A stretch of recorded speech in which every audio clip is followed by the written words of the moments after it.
அவருக்கு பிஜேபி எதிர்க்கிற துணிச்சல் வராது வராது வராது. என்னைக்காவது எடப்பாடி லஞ்சத்தை பத்தி பேசியிருக்காரா? பத்தியா? பேச மாட்டார். அதுல எல்லாம் அதிமுகவோட எந்த வகையிலும் எப்பயுமே அப்படி பார்த்தா உங்க பேட்டிக்கு பிறகு அவர் அளிச்ச பேட்டியை பார்த்தா கொஞ்சம் முரண்பாடா இருக்கு. 40 4 அதிமுக ஜெயிச்சிருந்தா கூட எடப்பாடி தன் ஆளுமையை ஏதோ ஒரு வகையில் இந்த விதமான சித்து விளையாட்டையும் செய்கிற துணிச்சல் பிஜேபிக்கு இருக்கு. ஏதோ நடக்கிற மாதிரி ஒரு தீர வாசனை வருது. சரி, அப்படி தோத்துட்டா அது இன்னும் அவருக்கு பின்னாடி இல்ல, ஆளுங்கட்சியுடைய பணப்பலம் ஜெயிச்சதுன்னு ஒரு அறிக்கை. அப்ப கொங்கு கொங்குன்னு சொல்லிட்டு இதுதானா? ஆட்சியை பிடிக்கணும்னு நினைக்கிற விஜய் இந்த மாதிரி பண்றது தப்பு. விஜய் போன்ற நபர்கள் தமிழ்நாட்டு அரசியலில் வளரவே கூடாது. ஒரு கவர்னரை போய் பாக்குறீங்க, பத்திரிகாரன் நிக்கிறான், நான் இதுக்காக தான் பண்ணிட்டு வந்திருக்கேன், வேந்தர் தான் பொறுப்பெடுத்துக்கணும், அங்க சொல்ல வேண்டாம், இங்க வந்து சொல்லணும். 2 வார்த்தை சொல்ற தயங்குற நீங்க கோட்டையில போய் நாங்க உட்கார வைக்கணும் உங்களை. என்ன அக்கிரமம் சார் இது? அப்படி என்ன சார் நீங்க பெரிய தமிழ்நாட்டுக்கு பண்ணிட்டீங்க? பிரதமர் மோடியா இருக்கட்டும், அவர் வந்து நீங்க சொல்ற மாதிரி ஆக்டிவா எல்லா பிரஸையும் பாக்குற கிடையாது, செய்யற கிடையாது. அந்த பாணியை பின்பற்றி இவர் வந்திருக்கலாம். புதிய கல்விக் கொள்கை வந்து முழுமையா ஏத்துக்க மாட்டோம்னு சொன்னாங்க. நமக்கு எதெல்லாம் இருங்க ஒத்து வருமோ அதெல்லாம் வச்சுக்குவோம் அப்படின்னு சொல்றீங்கல்ல. ஒரு வெள்ளை அறிக்கை வெளியிடுங்க. புதிய கல்விக் கொள்கையில் நாங்கள் எதையெல்லாம் அமல்படுத்துறோம், ஒரு வெள்ளை அறிக்கை வெளியிட சொல்லுங்க சார். எதுக்கு சார் சத்தம் இல்லாம அமல்படுத்துறீங்க? நான் கேட்கிற கேள்வி அதுதான். நிஜமாவே புதிய கல்விக் கொள்கை முழுவதும் நிராகரிக்கத்தக்கது அல்ல. நல்ல விஷயம் இருக்கு, இதெல்லாம் நல்ல நல்ல விஷயங்கள், இதை நாங்கள் அமல்படுத்துறோம். வெளிப்படையான நேர்மையான அறிக்கை பள்ளி கல்வித்துறையில இருந்து தமிழ்நாடு அரசு வந்து இது வரைக்கும் வந்திருக்கா? எதுக்கு சத்தம் இல்லாம பண்றீங்க? தினமலர் ஒரு தடவை அதை பெருசுப்படுத்தி சத்தம் இல்லாமல் அமல்ன்ற வார்த்தையை பயன்படுத்துறோம். இந்த அரசு மௌனமா இருக்கு. நாங்க சத்தம் இல்லாம எல்லாம் அமல்படுத்தல, தெரிஞ்சுதான் அமல்படுத்துறோம். இல்ல அமல்படுத்தவே இல்லை, நீங்க போய் சொல்றீங்க. ஏதாவது ஒரு விளக்கம் வரும்னு எதிர்பார்த்தா எதுவுமே வரல. இந்த கள்ள மௌனம் ஏன் சொல்லுங்க. நான் சொல்ல போறேன்ல, நான் இப்பவும் சொல்றேன், புதிய கல்விக்குள்ள நல்ல விஷயங்கள் இருக்கும், இதை நாங்கள் ஏற்றுக்கிறோம். தமிழ்நாட்டுக்கு இது எந்த வகையிலும் பாதிப்பு இல்லை. எதுக்காக சொல்ல தயங்குறீங்க, பதுங்குறீங்க? இது மாதிரி பல விஷயங்கள். இந்த டங்ஷன் விவகாரத்திலேயே கூட எதிர்த்தாங்க, வச்சாங்க, எல்லாம் போனாங்க. இந்த எதிர்ப்பை வேற மாதிரியும் காட்டியிருக்க முடியும். சரி, ஏதோ சத்தம் இவ்வளவு பெருசாக இவங்களும் எதிர்பார்க்கல.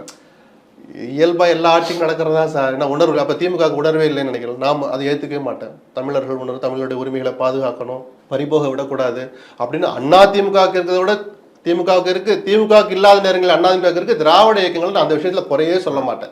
மாநில உரிமைகளை அவ்வளவு சுலபத்தில் விட்டு கொடுக்க மாட்டாங்க. சில அரசியல் நெருக்கடிகள், கச்சத்தீவில் ஆரம்பிச்சு எடப்பாடி வரைக்கும் பல நெருக்கடிகளுக்கு பல பேர் கலைஞர்ல இருந்து எடப்பாடி வரைக்கும் ஆளானவங்க தான். இதையெல்லாம் தாண்டியும் தமிழ்நாட்டுடைய உரிமைகளை அவ்வளவு சுலபத்தில் 2 பேர் விட்டு கொடுக்க மாட்டாங்க. சில நேரத்தில் சில நெருக்கடிகள் மறந்துருப்பாங்க, இல்லை வேணும்னே மறைச்சிருப்பாங்க. நீட் தேர்வை நாங்கள் ரத்து பண்ண அந்த மசோதாவை ஏற்றுக்கலன்னு நிராகரித்த விஷயத்தை 1.5-2 வருஷமா எடப்பாடி மறைச்சிருந்தா ஞாபகம் இருக்கா? அது உரிமையை பரவாயில்ல நீட்டு கொண்டு வாங்கிறது இல்லை, அதை சொல்றதுக்கு வெக்கம் இல்லை. திருப்பி ஒரு மசோதா நிறைவேற்றணுமே, அது பிஜேபி நம்மளை பாதுகாத்துக்கிட்டு இருக்க இந்த அரசாங்கத்தை, எடப்பாடி அரசை பாதுகாக்கிறாங்க. இதை வெளியே சொன்னா தொலைச்சிருப்பேன் இருப்பாங்க பொலிட்டிக்கலா. 1.5 வருஷம் அதை மோடி மறைச்சிருந்து துரோகம் பண்ணார் எடப்பாடி. அந்த மாதிரியான நெருக்கடிகளுக்கு எல்லாருமே ஆளாயிருக்கிறாங்க, கலைஞர் ஆரம்பிச்சு எடப்பாடி வரைக்கும். ஆனாலும் நீட்டு வேணும், அது நல்ல எக்ஸாம் தான் எடப்பாடி எனக்கு அறிக்கை விட்டுருக்காரா? அவர் கொள்கையை மாத்திக்கிடல. அதையெல்லாம் நம்ம மறக்கலாம், மன்னிக்கலாம். ஆனா அதே திரு எடப்பாடி இந்த ஆளுநர் விவகாரத்துல எப்படி செயல்பட்டார்? அவர் புரிஞ்சுக்காம ஆளுநரை வாசிக்க விடாம பண்ணிட்டாங்க. வாசிக்க விடாம யாரு பண்ணா? ஏன் சார் அந்த பேண்ட் வாசிக்கணும்? இன்னொன்னு சொல்லட்டுமா? சொல்லுங்க. தேசிய கீதம் பாடணும்னு ஆசைப்பட்டார்ல, இவங்க என்ன தெரியுமா அரேஞ்ச் பண்ணாங்க? சார் நீங்க அப்படின்னா நாங்க ஒண்ணு செய்யறோம், தமிழ் தாய் வாழ்த்து முதல்ல பாடுறதா இங்க மரபா இருக்கு. நீங்க ஆசைப்பட்டீங்கன்னா நீங்க வந்து இறங்கினோடனே, போட்டிக்குள்ள இறங்கினோடனே பேண்டு வாத்தியம், அந்த பேண்டு வாத்தியத்திலேயே தேசிய கீதத்தை வாசிடுறோம்னு சொல்லி எனக்கு தெரிஞ்சு கடந்த ஆண்டு அதை பண்ணினாங்க, ஆளுநரை திருப்திப்படுத்தணுங்கிறக்காக. இந்த முறை என்ன பண்ணான்னு நான் கவனிக்கல. அப்போ அவரை சுத்தமா புறக்கணிக்கணும்னு இந்த அரசு நினைக்கல சார். ஆளுநர் பதவியை வேணான்றதுதான் திமுக கூட அந்த பதவியில இருக்கிற வரைக்கும் இருக்கிறவரை மதிக்கணுங்கிறத யாருமே மறுக்கல. விஜய் கூட தான் வேணான்னு தொடர்ச்சியா பண்ணிட்டு விஜய் வரைக்கும் வேணான்னு தீர்மானம் போட்டார், மனு அவர்கிட்ட தான் போய் கொடுத்தாரு. சோ அதெல்லாம் மரியாதை யாருமே குறைக்கலையே. எங்க தடுத்தாங்க அவங்க? கூட்டி போய் அவரோட ஆசனத்துல உட்கார வச்சாரு. இல்ல, அதுலதான் இன்னொரு கேள்வி எனக்கு என்னன்னா, பாஜகவோட திரு நயினார் நாகேந்திரனோட பேட்டி பார்த்திருப்பீங்க. அவர் என்ன சொன்னார் அப்படின்னா, ஆளுநர் வந்து அரசு கொடுத்த உரையை படிக்கிறதுக்கு முன் வந்தாரு. வந்து பேச போகும்போது காங்கிரஸ் அதிமுக யார் இந்த சார்ன்ற பதாகை ஏந்திட்டு இருந்தாங்க. காங்கிரஸ் வந்து அண்ணா பல்கலைக்கழக விவகாரத்துல நீங்க தான் பதில் சொல்லணும் அப்படின்னு சொல்லி அவங்க ஆர்கியூ பண்ணாங்க. இவங்க எல்லாமே வந்து மொத்தமா கெரோ பண்ணதுனாலதான் அவரால் அங்க பேச முடியல, அதனாலதான் வெளிநடப்பு சொன்னாரா அப்படின்னு. கடந்த காலங்களில் இதே மாதிரி காட்சி நடந்திருக்கு. என்ன நடக்கும்? அவர்களெல்லாம் வெளியேற்றிட்டு யாரெல்லாம் அவைக்கு குந்தகம் விளைவிக்கிறார்களோ அவர்கள் யாராக இருந்தாலும் அவர்களை வெளியேற்றிட்டு உரை தொடர்ந்து படிக்கப்பட்டிருக்கும். இந்த ஆளுநரும் அதைத்தான் பண்ணியிருக்கணும். அரசியலமைப்பு சட்டப்படி அவருடைய கடமை. தவறுனது ஆளுநர் தானே தவிர வேற யாரும் இல்லை. அப்படி பார்த்தா நீங்க அதிமுக தானே குறை சொல்லணும். திமுக எதிர்த்து கோஷம் போட்டாங்க, இந்த ஆளுநர் இந்த உரையை படிக்கக்கூடாது, திமுக கோஷம் போட்டாங்களா? அப்பதான் நீங்க திமுக மேல சார்ஜ் பண்ணது அதிமுக. அது போராட்டத்தின் ஜனநாயகத்தில் அனுமதிக்கப்பட்ட ஒரு வடிவம் தான். சரி, இந்த விவகாரத்தில் ஆளுநர் என்ன செஞ்சிருக்கணும்னு எதிர்பார்க்குறீங்க? அதை வாசிச்சுட்டு வெளியே போயிட்டு ராஜ்பவன்ல போய் உட்காந்து, இன்னைக்கு நான் வாசிச்ச உரைகள்ல எனக்கு இதுல எல்லாம் உடன்பாடு இல்லை, ஆனாலும் அரசமைப்பு சட்டப்படி அது என் கடமை, ஆனால் இந்த அரசு பொய் சொல்லுது, தாராள பிரஸ் மீட் கொடுக்கட்டும். எந்த கவர்னரும் செய்ய மாட்டாங்க, இந்த கவர்னர் செய்வார், செஞ்சா தப்பு இல்லைங்கிற. திமுக கிளிகிள்னு கிளிங்க ராஜ்பவன்ல பிரஸ் மீட் வச்சு பேசட்டும் சார். அந்த அவைக்குன்னு இருக்கிற மரபுகளை சில விஷயங்களை நீங்க மாற்ற முடியாது சார். உங்களுக்கு அதுக்கு அதிகாரம் இல்லை. நீங்க வேலைச்சேரில் வந்து நில்லுங்க, வர அசம்பிளில உங்களை முதலமைச்சர் ஆகட்டும் யாராவது சேர்ந்து, இல்லை நீங்கள் ஏதாவது ஒரு கட்சியில் சேர்ந்து அந்த கட்சி சார்பாக முதலமைச்சராக வாங்க, நீங்கள் எழுதுகிற உரையை நீங்கள் படிச்சுக்கோங்க, உங்களை யார் தடுத்தா? இப்போ ஆளுநராக இருந்து கொண்டு உங்களுடைய உரை அல்ல, உங்கள் ஒரு வார்த்தையை கூட சேர்க்கறதுக்கு அதிகாரம் இல்லை. இப்போ இதே விவகாரத்தில் திரு எடப்பாடி பழனிசாமி வந்து இன்னும் வலிமையா வலியுறுத்தி இருக்கலாம் இல்லையா? 91ல முதலமைச்சர். அதைத்தான் நான் சொன்னேன், அம்மாவுடைய இடத்துல அடைச்சிருக்கேன், அம்மா அளவுக்கு இல்லைன்னா கூட அவங்களுடைய லட்சியத்தை நான் காப்பாற்றுவேன் செய்வேன்னு இவ்வளவு வசனம் பேசுறவர். அம்மா கொண்டு வந்த ஒரு முடிவு நல்ல நடைமுறை, தமிழருடைய உணர்வுகளை, தமிழ்நாட்டு தமிழ் கலாச்சாரத்தை, தமிழ் மீது இருக்கிற ஒரு விஷயத்துல அம்மா பண்ண விஷயம், இதை எதுக்கு மாத்துறீங்க அப்படின்ற வார்த்தையை முதல்ல தெளிவா சொல்லியிருக்கணும். அந்த ஹோம்ஒர்க்கை எடப்பாடி பண்ணல. போன வருஷமே அதை பண்ணிருக்கணும், கண்டுபிடிச்சிருக்கணும். ஆஹா, இது அம்மா கொண்டு வந்தது. 91, 96 பல புரட்சிகரமான விஷயங்கள் நடந்தது, பல விமர்சனங்களும் எழுந்த பீரியட் அது. அதுல இந்த நல்ல விஷயமும் ஒன்று நடந்திருக்கு. யாருமே நம்மளே பல பேர் கவனிக்கல. அதை எடப்பாடி கவனிச்சிருக்கணும்ல. கவனிக்க வச்சது ஆர்.என். ரவி. அதுதான் சொல்லிட்டு சார், இதை மாத்துறதுக்கு என்ன அதிகாரம் இருக்கு? அவர் இன்னைக்கு வரைக்கும் பிஜேபி, நான் தான் சொல்றேன் சார், திருப்பி திருப்பி சொல்றேன், உங்க புதிய தலைமுறையிலே பல தடவை சொன்னேன், அவருக்கு பிஜேபி எதிர்க்கிற துணிச்சல் வராது வராது வராது. அவங்க தான் தொடர்ச்சியா கூட்டணி கிடையாது, தனியா நிக்க. அது பெரிய தைரியம். அது ரவி எதிர்த்து ஏதாவது 2 கமெண்ட் நேரம் ஷார்ப்பா வந்து ஜெயலலிதா கொண்டு வந்த ஒரு முடிவை நடைமுறையை மாத்தணும்னு நினைக்கிறார். இந்த துணிச்சலை உங்களுக்கு யார் தந்ததுன்னு கேட்டாரா? எனக்கு வர்ற துணிச்சல் கூட எடப்பாடி வரலையே சார். என்ன சார், அதிமுக ஒரு வலுவான எதிர்கட்சியா செயல்படுதா இல்லையா? செயல்பட சில நேரங்களில் தொடங்குறார். அந்த வேக கன்சிஸ்டன்சியா இல்லைன்றது என்னுடைய பார்வை. தொடர்ச்சியா இருக்கணும். அது சும்மா வியாழக்கிழமை வரைக்கும் பண்ணியாச்சு, ரொம்ப தீவிரம் பண்ணிட்டோம், வெள்ளி சனிக்கு ஒரு ரெஸ்ட் எடுத்துக்கோமா, அப்படிலாம் பண்ண முடியாது. இந்த ஆட்சியிலும் தவறுகள் நடக்குது. லஞ்சம் உச்சத்துக்கு போயிடுச்சு. எடப்பாடி வாங்கிய லஞ்சத்தை விட ஸ்டாலின் ஆட்சி லஞ்சம் அதிகம் எல்லா துறையிலையும். இதை சொல்றதுக்கு எனக்கு எந்த தயக்கமும் கிடையாது. என்னைக்காவது எடப்பாடி கேள்வி கேட்டுக்காரா? கேள்வி கேட்ட நேரம் வரும், என்ன நீங்க 10% வாங்கினீங்க, நம்ம 1% சேர்த்து 11 வாங்குறோம் அப்படிம்பாங்க. என்னைக்காவது எடப்பாடி லஞ்சத்தை பத்தி பேசியிருக்காரா? பத்திலாம் பேச மாட்டார். அதுல எல்லாம் அந்த தோழமை நல்ல அவர் தரப்புலையும் அவரோட உறவினர் வீடா இருக்கட்டும், இல்ல அவருக்கு நெருக்கமானவங்க பிஜேபி சொன்னல, ரெட்டையில சம்பந்தமே இல்லாம நம்மளாம் யாருமே எதிர்பார்க்காம ரெட்டலை விவகாரம் இவ்வளவு இதா வரைக்கும் யாருமே எதிர்பார்க்கல. என்னடா கட்சியிலே இல்லைங்கிறார் எடப்பாடி, அதுல ஒரு வக்கீல் போய் வழக்கு போடுறாரு, அதை சீரியஸ் எடுத்துட்டு வா, எல்லாம் டெல்லிக்கு வாங்குறான், விளக்கத்தை சொல்லுங்கிறான், உனக்கு ஏன் நான் ரெட்டலை கொடுக்கணும்னு சொல்லு, உனக்கு ஏன் நீ ஏன் அவர் கொடுக்கூடான்னு சொல்லு. இவ்வளவு சீரியஸா எடுத்துட்டு போய் கொண்டு உயிரோட்டமா வச்சிருக்கிற போது எடப்பாடியை மறைமுகமாக தொடுகிற மாதிரி இந்த ரெய்டு நடக்கிறத பார்த்தா வேற ஏதாவது அரசியல் காட்சிகள் அல்லது பிஜேபி ஏதாவது பிளான் பண்ணிருக்கோம்னு சந்தேகப்பட வைக்குதுன்னு தோணுது. என்ன மாதிரியான சந்தேகம்? ஒருவேளை என்னன்னா, ஒன்றுபட்ட அதிமுக அப்படிங்கிற ஒரு புள்ளிக்கா பிஜேபி வந்து ரொம்ப நாள் ஆச்சு. அதுக்கு எடப்பாடி இன்னைக்கு வரைக்கும் பிடியே கொடுக்கல. அது அதிமுக காரர்களுக்கே எரிச்சல் தான், எடப்பாடி தப்பு பண்றாருன்னு. அப்போ அந்த ஆம் ட்விஸ்டிங்னு சொல்லுவோம்ல, அது மாதிரி மறைமுகமா பண்றதுக்கு ஏற்பாடு பண்றாங்க. அதிமுக நல்லதுக்காக அப்படின்னு நினைச்சு பண்ண போறாங்களா தெரியாது நமக்கு. அவங்க நினைச்சா எதுவும் செய்யலாம். ஆனால் நான் ஒரு நேர்காணல் திரு அண்ணாமலைகிட்ட பண்ணும்போது அவர் ரொம்ப அழுத்தம் திருத்தமாக சொல்கிறாரு, அவங்களோட எப்பயுமே கூட்டணி கிடையாது, நம்ம இதுதான் கேட்கும்போது அவர் சொல்கிறாரு அதிமுகவோட எந்த வகையிலையும் எப்பயுமே. அப்படி பார்த்தா உங்கள் பேட்டிக்கு பிறகு அவர் அளித்த பேட்டியை பார்த்தா கொஞ்சம் முரண்பாடாக இருக்குது. அதை மேலிட முடிவு செய்வாங்க. நான் தலைவராக இருக்கும் வரை அதிமுகவோட கூட்டணி வைக்க விட மாட்டேன்ற வார்த்தை அந்த பேட்டியில் வரல. உங்களுக்கு பிறகு கொடுத்த பேட்டியில் கொஞ்சம் மழுப்பலாம் அல்லது அதை மேலிட முடிவு பண்ணுவாங்கங்கிறாரு. வரல. அதெல்லாம் சார் 1000 சவால்களை பார்த்த களம் சார் தமிழ்நாட்டு அரசியல். என் உயிருள்ள வரை நான் பிஜேபியோடு இருக்க மாட்டேன்னு சொன்னாரு. தினகரன் சொன்னாரா? சொன்னார். இப்போ சொன்னது பெரிய அரசியல் குற்றமா? அரசியல் யதார்த்தம்னு நான் சொன்னேன். அதிமுகவே அவர் என்டிஏல சரி, நான் நியாயப்படுத்தல. அரசியல் யதார்த்தம் அந்தந்த நேரத்து சூழல் தான் ஒரு தலைவனை, ஒரு கட்சியை அதன் பயணிக்க வேண்டிய திசையை தீர்மானிக்கும். இதுல எந்த சவால்களுக்கும் இடம் இல்லை. அப்படி யார் சவால் விட்டாலும் அது வெற்றி சவாலாக தான் முடியும். அது தினகரனாக இருந்தாலும் சரி, அண்ணாமலையாக இருந்தாலும் சரி, ஸ்டாலினாக இருந்தாலும் சரி. கூடா நட்புன்னு சொன்ன போது அறிவாலயத்தில் வெடி வெடிச்சாங்களா? வெடி வெடிச்சாங்க இல்லையா? தொண்டம் பூரா அவ்வளவு வெடி வெடிச்சான் காங்கிரஸ் தலைவர் வெளியேற்றிட்டாருன்னு. அதே கிரவுண்ட்ல, அதே அறிவாலய வளாகத்துல அடுத்த பிரதமர் ராகுல் காந்தி தான் நாட்டிலேயே முதல் முறையா ஸ்டாலின் பிரகடனப்படுத்துறாரு. மம்தாவை வச்சு சொன்ன கொஞ்சமாவது அதை யோசிக்க முடியுதா? அப்ப எவ்வளவு பெரிய முரண்பாடுகளுக்கு எந்த தலைவனும் எந்த கட்சியும் விதிவிலக்கல்ல. சரி, உங்களோட பார்வையில ஒரு மூத்த பத்திரிகையாளரா உங்களோட பார்வையில அதிமுக ஒருங்கிணைந்த அதிமுகவா இருக்கணுமா இல்ல இப்ப இருக்க சார்? என்ன சார் நீங்க தமிழ்நாடு நல்லா இருக்குன்னா 2 திராவிட கட்சி நல்லா இருக்கணும்னு நான் தொடர்ந்து சொல்லிக்கிட்டு இருக்கேன். 1000 குற்றச்சாட்டு இருக்கட்டும், லஞ்சம், ஊழல், அடிச்சு கொல்ல எல்லாம் ஒரு பக்கம் இருந்தா கூட மற்ற எந்த மாநிலத்தை ஒப்பிடுகிற போதும் நம்ம டாப் 5ல இருந்துகிட்டே இருப்போம். சுகாதாரம், உட்கட்டமைப்பு, கிராமப்புற வசதி, மற்ற ஊர்கள் சும்மா ஒரு 8 போயிட்டு வாங்களேன், ஒரு 4 ஸ்டேட் போயிட்டு வாங்க, தமிழ்நாடு எவ்வளவு நல்லா இருக்குன்னு நமக்கு புரியும். இத்தனை குற்றச்சாட்டுகள் மத்தியிலே அந்த தமிழ்நாட்டை நல்லா வச்சிருக்காங்கன்ற முறையில 2 இயக்கங்களும் நல்லா இருக்கு. பொது பிளவுபட்ட காரணம் திராவிட கட்சிகள் தான். ஆமா, நிச்சயமா 50 ஆண்டுகளுக்கு மேல அவங்க தானே சார் ஆட்சி பண்ணிட்டு இருக்காங்க. அப்போ பிளவுபட்ட எந்த இயக்கமும் சேரணும் தான் தனிப்பட்ட முறையிலையும் நான் ஆசைப்படுவேன், ஒரு பத்திரிகையாளனாவும் நான் ஆசைப்படுவேன். பிளவுபட்ட போது எத்தனை பேர் சந்தோஷப்பட்டோமா? சேர்ந்துட்டு தான் போட்டுமே சார். அதுல யாருக்கு இழப்பு, யாருக்கு பலன் வருதுங்கலாம் அவங்க உள்ளறையில பேசிட்டு போட்டோம். அது திருப்பதிக்கோ லட்சுமணனுக்கோ எந்த ரோலும் இல்ல. நீங்க சொல்ற சரி, ஒரு கட்சியோட தலைமை பொறுப்புல இருக்காரு, தலைவரா இருக்க இடத்துல திரு எடப்பாடி இருக்கும்போது, இப்ப ஏற்கனவே திரு சசிகலா இருந்தாங்க, டிடிவி இருந்தாரு, இவங்களா இருக்கும்போது திரும்ப அவங்களை அழைச்சு உள்ள வரும் அந்த பாதிப்பு வருமோன்ற அந்த ஒரு என்ன சொல்றது, அந்த சுய பாதுகாப்பின்மையை அவர் உணர்றாரு. தப்பு இல்ல, அரசியல்வாதி காலாட்டிக்கிட்டே இல்லைன்னா நம்மள வேற மாதிரி அவரோட அச்சத்துல. சரி, அப்ப யாருமே வேண்டாம், சசிகலா தினகரனை கட்சியில் சேர்க்கும் பேச்சுக்கே இடம் இல்லைன்னு மார்ச் 2021 டெல்லியில வச்சு சொன்னாரு. பரவாயில்ல, மோடியை பார்த்து வெளியில வந்து பேட்டி கொடுக்குறாரு. துணிச்ச தன்னம்பிக்கையோட சொன்னாருன்னு சொன்னோம். தப்பு கணக்கா போச்சா? உங்களால ஜெயிக்க வைக்க முடியல. அதன் பிறகு நடந்த பொது தேர்தல், நாடாளுமன்ற தேர்தல் ஜெயிக்க வைக்க முடியல. இப்போ ஜெயிக்க வைக்க முடியல. அப்போ தொடர் தோல்விகளை சந்திச்சுட்டு இருக்கிற போது அவரும் சுய பரிசோதனை பண்ணணும், வெளிக்குறள்கள் எழதான் செய்யும்.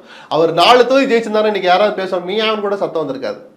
40 4 அதிமுக ஜெயிச்சிருந்தா கூட எடப்பாடி தன் ஆளுமையை ஏதோ ஒரு வகையில் நிரூபிச்சா. இத்தனை பணப்பழத்துக்கு மத்தியில திமுக ஏத்து 4 இடத்துல ஜெயிச்சான்னு வந்திருக்கும். ஆளுமையான தலைவர் இல்ல, ஒரு இடம் நிச்சயமா இல்ல சார். ஆளுமைங்கிறத வெறும் ஒரு காரணியை வச்சு நான் முடிவு பண்ண மாட்டேன். 4 வருஷம் முதலமைச்சர் அந்த ஒருத்தர் ஆளுமை இல்லை நான் சொல்ல மாட்டேன். கவுன்சிலர் 4 ஆண்டுகள் அது நெருக்கடியான ஒரு தருணத்தை பிஜேபியினுடைய துணையோடு நடத்தினார். ரைட்டு, அதனாலதான் அவர் அந்த மாதிரி எடுத்த உடனே விமர்சிக்க வரும்ல. ஆனால் நீங்கள் வெற்றிகரமான ஆளுமையா? அதிமுகவை வெற்றி பாதைக்கு அழைச்சிட்டு போவேன், ஒற்றை தலைமையானால் 2 பேர் இருக்கனாலதான் ஒரு முடிவையும் எடுக்க முடியல, சும்மா இழுத்துட்டு இருக்காரு இந்த அண்ணன் ஓபிஎஸ் சொல்லுவாரு. ஒற்றை தலைமை ஆகி 1.5 வருஷம் ஆச்சு. அதன் பிறகு 2 தேர்தல், சின்னதும் பெருசுமா பொது தேர்தலாம் வச்சு ஒரு தொகுதி உங்களால ஜெயிக்க முடிஞ்சதா? ஏன்? அப்போ நீங்க முதல்ல சுயபரிசோதனை. நாம எங்க தப்பு பண்றோம்? ஓஹோ, நம்ம தைரியமா தன்னம்பிக்கையா போட்ட கணக்கு தப்பு கணக்கு ஆயிடுச்சுங்கிற புரிதலுக்கும் யதார்த்தத்துக்கும் எடப்பாடி வரலைன்னா அவர் தன்னையும் ஏமாற்றி தன்னை ஆளாக்கிய, தன்னை அடையாளப்படுத்திய இந்த அதிமுகவுக்கும் துரோகம் செய்யறாருன்னு தான் நான் சொல்லுவேன், எல்லோரும் சொல்லுவாங்க. 2ஆம் கட்ட தலைவர்கள் அத்தனை பேருக்கு இந்த எண்ணம் தான். தனித்தனியா சொல்றதுக்கு அவங்களுக்கு துணிச்சல் இல்லை. இந்த இடத்துல தான் பிஜேபி ஏதோ வேலை செய்யறதா தகவல் வருது. வெளிப்படையா வரட்டும், நம்ம அதை பேசுவோம். திரு தினகரன் ஒவ்வொரு பேட்டியிலுமே ஒவ்வொரு முறையும் ஒவ்வொரு விதமா சொல்றாரு. இவங்க வந்து என்டிஏ அலையன்ஸ்ல வந்து சேரணும் அப்படின்னு ஒரு இடத்துல சொல்றாரு. 2வது, இன்னும் திரு பழனிசாமி வந்து திருந்தல அப்படின்னா அவர் வந்து திருத்தப்படுவார் அப்படின்னு. அவர் இல்லாத அதிமுகவுக்கும் வாய்ப்பு இருக்குன்னு சொல்றாரு. தினகரனை நீங்க சாதாரணமா நினைக்காதீங்க. டெல்லிக்கு போயிட்டு வந்து அந்த வார்த்தையை சொல்றார், விஷயம் இல்லாம அந்த வார்த்தையை சொல்ல மாட்டார். அவர் சொல்லிட்டு வந்த 4 நாளையில சம்பந்தி வீட்டுல ரெய்டு 20 இடங்களுக்கு மேல நடக்குது. அதுல எது வேணாலும் நடக்கலாம். எந்த விதமான சித்து விளையாட்டையும் செய்கிற துணிச்சல் பிஜேபிக்கு இருக்கு. கடந்த கால வரலாறு எடுத்து பார்த்தா ஒருத்தனை ஒழிக்கணும்னு நினைச்சா ஒழிச்சிருவாங்க, ஒருத்தனை காப்பாற்ற நினைச்சா காப்பாத்திடுவாங்க. அதனாலதான் கொஞ்சம் பொறுத்திருந்து பார்ப்போம். ஏதோ நடக்கிற மாதிரி ஒரு தீர வாசனை வருது, என்ன வருதுன்னு பார்ப்போம்னு. நிறைய இடைத்தேர்தல் அனௌன்ஸ் பண்ணிட்டாங்க. ஈரோடு கிழக்கு இடைத்தேர்தல் தேதி வந்துட்டு. இதுல அதிமுகவோட நிலை, அந்த இரட்டை இலை என்ன ஆகுதுன்ற ஒரு வாய்ப்பு ரொம்ப ரொம்ப கம்மி தான். பாதிப்பு வராது. பிஜேபி நினைத்தால் எந்த சில்மிஷத்தையும் செய்யுங்கிற அந்த சமகால வரலாறு நினைச்சு பார்த்தா ரெட்டலைக்கு பாதிப்பு வர்றதுக்கான ஒரு 1% சான்ஸ் இருக்கு. அது நடக்குதோ நடக்கலையோ, விக்கிரவாண்டி மாதிரி இதை அவர் புறக்கணிச்சார்னா அந்த ஆளுமைன்னு கொஞ்ச நேரம் முன்னாடி பேசுறதுல அது இன்னும் பலவீனப்பட்டு போவார். ஏன்னா விக்கிரவாண்டில சரி ஏதோ செஞ்சாரு அண்ணன், கொங்கு மண்டலத்தில் நடக்கிற தொழில் போய் புறக்கணிக்கலாமா அப்படின்ற ஒரு அது வந்துடும். தேர்தல் நடப்பதற்கு முன்பாக தோல்வியை ஒத்துக்கிட்ட மாதிரி ஆயிடும். இவர் இன்னும் பலவீனப்பட்ட தலைவராக மாறிடுவார். கண்ணு கட்டிய தூரத்தில் பொது தேர்தலை வச்சுக்கிட்டு இப்படி ஒரு முடிவு எடுக்க தோக்கட்டும், ஆளுங்கட்சி தான் ஜெயிக்கும். அதிமுக பண்ணலையா, விக்கிரவாண்டிலே நாங்குநேர்லையா, அது மாதிரி தான் அவங்களும் பண்ணாங்க, இப்பயும் பண்ண போறாங்க. அடிச்சு வச்சிருக்கிற காசை கொட்டுவாங்க, ஜெயிப்பாங்க ஈஸியா. சரி, அப்படி தோத்துட்டா அது இன்னும் அவருக்கு பின்னாடி இல்ல. ஆளுங்கட்சியுடைய பணப்பலம் ஜெயிச்சதுன்னு ஒரு அறிக்கையை முடிஞ்சு போச்சு. நீங்களும் அப்புறம் அடுத்த நாள் பேச மாட்டேன், நானும் பேச மாட்டேன், அடுத்த வேலையை பார்க்கப்படும். ஆனால் தேர்தலை புறக்கணிச்சா அது பலவீனத்தை பறைசாற்றுற மாதிரி ஆயிடும். அது ஒரு பக்கம். விஜய் நான் போட்டியிடலைன்னு சொல்லிட்டு தான் சொல்றாங்க. ஆனால் இல்ல எந்த தேர்தலுமே இடைத்தேர்தல் உரைகள்னு சொல்லுவாங்க, நானும் அதை நம்புறவன் தான். இது ஒரு வருஷம் தான் மீதம் இருக்கு. ஒரு அனுதாபலை அடுத்தடுத்து ஒரு குடும்பத்துல 2 பேர் இறந்த பிறகு நடக்கிற தேர்தல். அதனால இந்த தேர்தல் அப்படியே பிரதிபலிக்கும் அல்லது இது சிலருடைய இதை காட்டும் அப்படிலாம் நான் நினைக்கல. அதிமுகவுக்கு ஒரு சங்கடமான தேர்தல் தான், சவாலான தேர்தல் தான் நான் சொல்லுவேன். திமுகக்குள்ள தோல்வி அடைஞ்சா திமுகவை அது கன்னத்தில் அரைஞ்ச மாதிரி ஆயிடும். ஸோ அதனால அவங்க எந்த சூழல்லையும் காங்கிரஸோ அல்லது திமுகவோ யாருனாலும் தோக்க விட மாட்டாங்க, மெனக்கெடுவாங்க. அதிமுகவை பொறுத்த வரைக்கும் இந்த ஒரு சங்கடம் இருக்கு. புறக்கணிச்சால் சங்கடம், ஜெயிச்சு காட்டணும், குறைஞ்சபட்சம் படுதோல்வி இல்லாமல் தோல்வியாவது சந்திக்கணும், அதுக்கு மெனக்கெடணும்ன்ற அந்த கட்டாயம் எடப்பாடி 2வது இடத்துக்காவது வரணும். கண்டிப்பா சார். நீங்க ஏதோ நடந்து 3வது இடம்லாம் போயிட்டாங்கன்னா அப்ப கொங்குன்னு சொல்லிட்டு இதுதானா அப்படின்னு நக்கலா பேசுவாங்களா மாட்டாங்களா? இதனாலதான் ஒரு ஒரு என்ன சொல்றது, ஒரு நெருக்கடினா அது அதிமுக மட்டும்தான். விஜய் என்ன முடிவு எடுப்பாரு? விஜய் ஆக்சுவலா அவர் முதல்ல அரசியலுக்கு வரட்டும் சார். இன்னும் ஒரு அரசியலுக்கு வரல சார். ஏன்னா ரொம்ப மாநாடு வேதனையோட சொல்றேன். அந்த மாநாட்டு பேச்சை ரசிச்சு வரவேற்றவன் நான். விஜயா இப்படின்னு கவனிக்க வச்சுட்டாரு, பேச வச்சுட்டாருன்னு சொன்னவனா ஏதோ ஒரு நாள். ஆனா அதுலயுமே ஒரு விமர்சனம் இருக்கு இல்லையா, அவர் ஸ்கிரிப்டடா இருக்கட்டும். ஆனா அதை கூட சார் நீங்க அதை பேசுறதுக்கு ஒரு குடும்ப கொள்ளையடிக்குன்னு சொல்றதுக்கு ஒரு துணிச்சல் வேணும் சார். அது இந்த மாதிரி தொழில இருக்கிறவங்களுக்கு. அவருடைய பேச்சு மாவுலையும் கொஞ்சம் பணியாரத்திலையும் கொஞ்சம்ன்ற மாதிரி 2 பக்கமும்.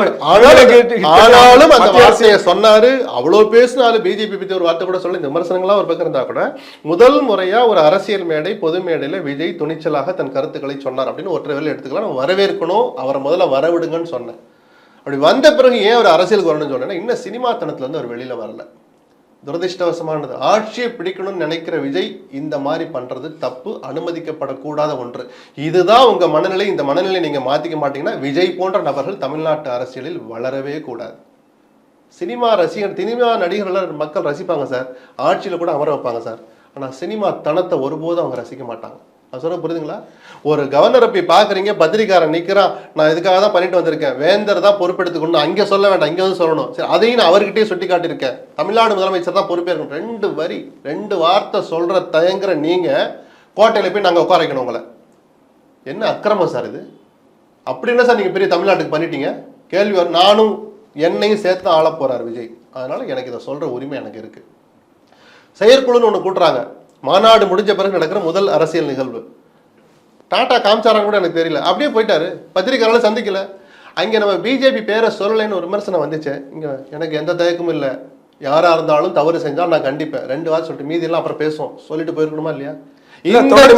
தொடர்ச்சியா அந்த விமர்சனம் விஜய் மேல வைக்கப்படுது. பத்திரிகையாளர்களை சந்திக்கிறது இல்ல, அவருடைய கட்சி நிர்வாகிகள் 2 பேர் 3 பேரை தவிர யாரும் சந்திக்க விட மாட்டாங்க, அல்லது அவரும் சந்திப்பதில்லைங்கிற மிக கடுமையான குற்றச்சாட்டு இருக்குது. கண்ணு கட்டிய தூரத்தில் ஒரு பொது தேர்தலை வைத்துக்கொண்டு அந்த தேர்தலில் நான் ஆட்சியை பிடிப்பேன், நான் அதிகாரத்துல மற்றவங்களுக்கும் பங்கு தருவேன் கூட்டணி கட்சிகளுக்குன்னு சொல்ற விஜய் அது வெற்று கோஷம்னு சொல்லிடாத அளவுக்கு கொஞ்சம் அரசியலுக்குள்ள, தீவிர அரசியல், நடைமுறை அரசியலுக்குள்ள வரணும். அப்படி வரலைன்னா இந்த ஆளணுங்கிற ஆசையெல்லாம் தூக்கி தூர போட்டு திரும்பவும் நீங்க நடிக்கவே போலாம். யாரும் உங்களை தப்பு சொல்ல மாட்டாங்க. இல்ல இதை இப்படி பார்க்கலாமா? இப்ப பிரதமர் மோடியா இருக்கட்டும், அவர் நீங்க சொல்ற மாதிரி ஆக்டிவா எல்லா பிரஸையும் பாக்குற கிடையாது, செய்யற கிடையாது. அவர் மீது இல்ல அவரோட ஒப்பிடுறது சரியான்றது. அவருடைய ஆளுமை என்ன, அந்த கட்டமைப்பு மோடி தள்ளி வைக்க. மோடி இல்லாம யார் இருந்தாலும் அந்த இடத்துக்கு வருவாங்க. மோடி செய்தியாளர்கள் பாக்குறதோ இல்ல பிரஸை மீட் பண்றதோ இல்ல அப்படின்ற ஒரு விமர்சனம் அவர் மேல தொடர்ச்சி வைக்கப்படுது. அதுதான் சொல்ல வந்தேன். இதற்கு முன்னால இருந்த முதலமைச்சரா இருந்த திரு ஜெயலலிதா அவங்களுமே செய்தியாளர்களை சந்திக்கிறது கிடையாதுன்ற விமர்சனம் எல்லாம் இருந்தது. அந்த பாணியை பின்பற்றி இவர் வந்திருக்கலாம் இல்லையா? வரலாறு அந்த மோடிக்கு உலக அளவில் அதிக உறுப்பினர்களை கொண்ட கட்சி அப்படின்னு அதுல கொஞ்சம் உண்மையும் இருக்கு. பிஜேபி கொண்டாந்துருக்கிற கட்டமைப்புள்ள கட்சி இருக்கு. 4.5 வருஷம் சும்மா இருப்பார் ஜெயலலிதா. கொடநாடு அங்கே போவார், எந்த வருஷத்தை பத்தியும் கவலைப்பட மாட்டார். 6 மாசம் மீதி இருக்கும். இறங்கி வந்து 4 மெட்ரோபாலிட்டன் சிட்டில 4 பேரணி 4 பொதுக்கூட்டம். திமுக கதையை முடிச்சு ஆட்சியில் வருவார். அந்த ஆளுமை ஜெயலலிதாக்கு இருந்தது. அந்த ஆளுமையை கொடுக்கறதுக்கு பக்கபலமாக உட்கட்டமைப்புள்ள அதிமுகங்கிற இயக்கம் இருந்தது. நீங்க என்ன நிர்வாகிகளை போட்டு முடிக்கல, கிண்டலா சொல்லல, அது சாதாரண விஷயம் இல்லை. பொறுக்கி கேடி எல்லாம் வருவான், நல்லா வருவான், சர்வீஸ் பண்ற மைண்டோட நல்லா வருவான். அவனுக்கிட்டே நல்லவனுக்கு அரசியல் என்ன வேலை, தள்ளி நில்லும்பா. அப்ப இவர் கொஞ்சம் தலையிடணும். எப்ப மாவட்டத்துல ஒரு முகமாவது ஊரறிஞ்ச முகமா இருக்கணும், மெனக்கெடணும். ஏதாவது மெனக்கெட்டு நாம் பார்த்தோமா? நேர்காணல் நடத்தினார், எது ரகசியம் இல்லை இந்த காலத்துல எதுவுமே. ஏதாவது காதுக்கு வந்திருக்கும், உங்களுக்கு வந்துச்சா? வரல. அப்ப இதெல்லாம் பண்ணா ஒரு தகவல் வந்து நான் மோடி மாதிரி ஜெயலலிதா மாதிரி பத்திரிகையாளர்களை சந்திக்க மாட்டேன்னா இதெல்லாம் இங்க பருப்பு வேகாது. இறுதியா 2026 சட்டப்பேரவை தேர்தல் என்ன மாதிரியான போட்டி இங்க இருக்கும்?